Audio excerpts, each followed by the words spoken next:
आदरणीय बंधुओं, माताओं व मेरी प्यारी बहनों, राधे राधे। आप सभी का हमारे YouTube चैनल जीवन की धारा पर बहुत बहुत स्वागत है।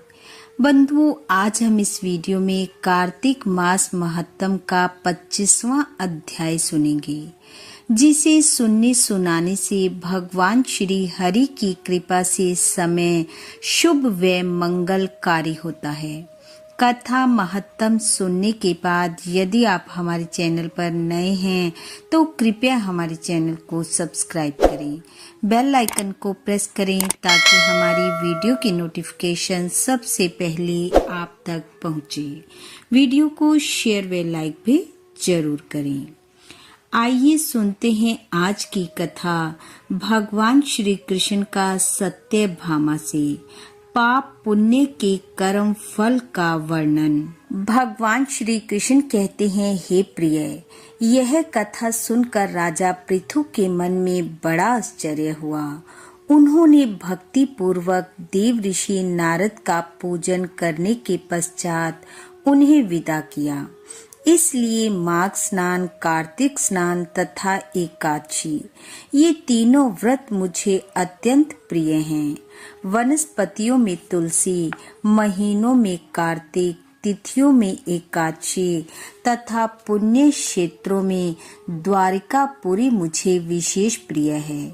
जो अपनी इंद्रियों को संयम में रखकर इन सब का सेवन करता है, वह मुझे बहुत ही प्रिय होता है।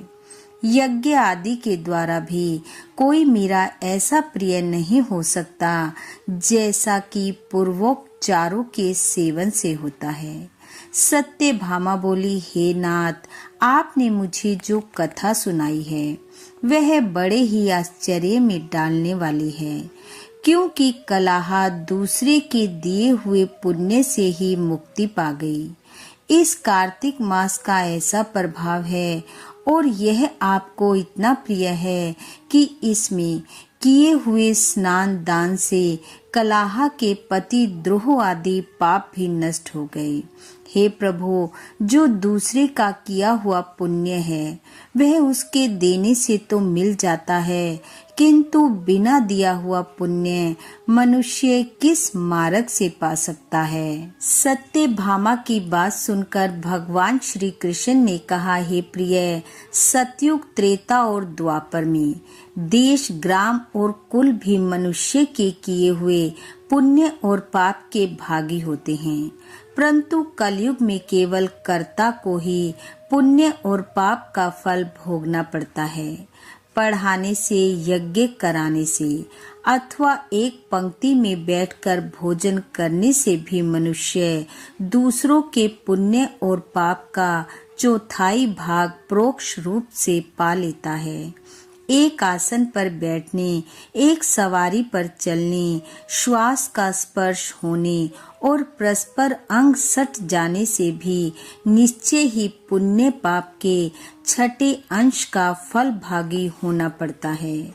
स्पर्श करने से, बातचीत करने से तथा दूसरे की स्तुति करने से भी मानव पुण्य पाप के दशांश अंग को ग्रहण कर लेता है।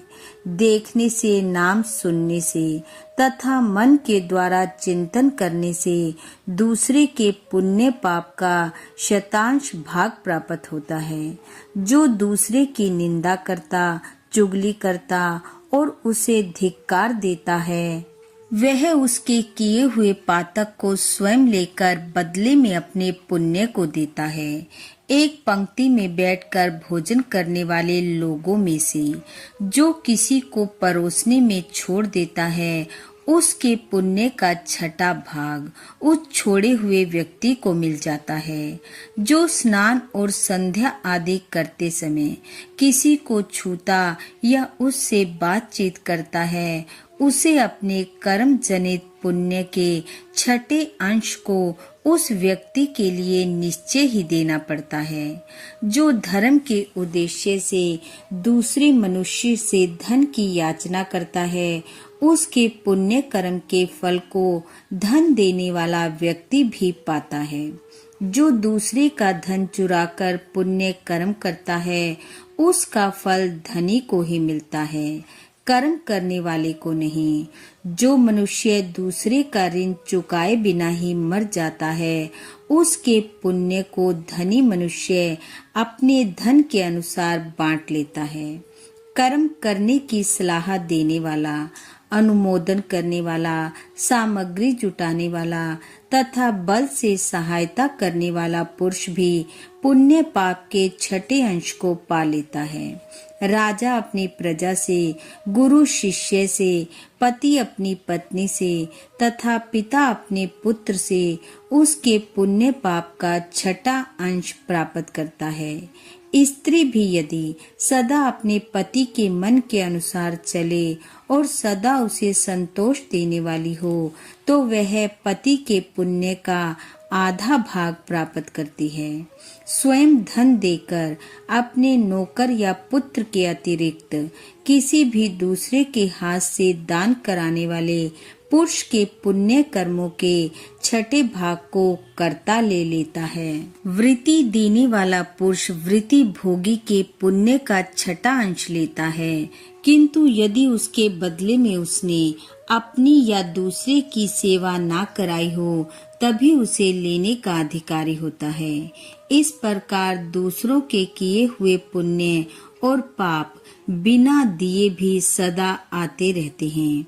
इस विषय में एक प्राचीन इतिहास है जो बहुत ही उत्तम और पुण्य में बुद्धि प्रदान करने वाला है।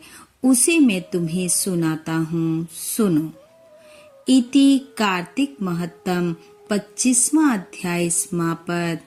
बोलो विष्णु भगवान की जय। बंधु, भगवान श्री हरि की कृपा आप वे आपके परिवार पर सदैव बनी रहे। आपका घर आंगन खुशियों से महकता रहे। इन्हीं शुभकामनाओं के साथ आप सबका बहुत बहुत धन्यवाद। राधे राधे।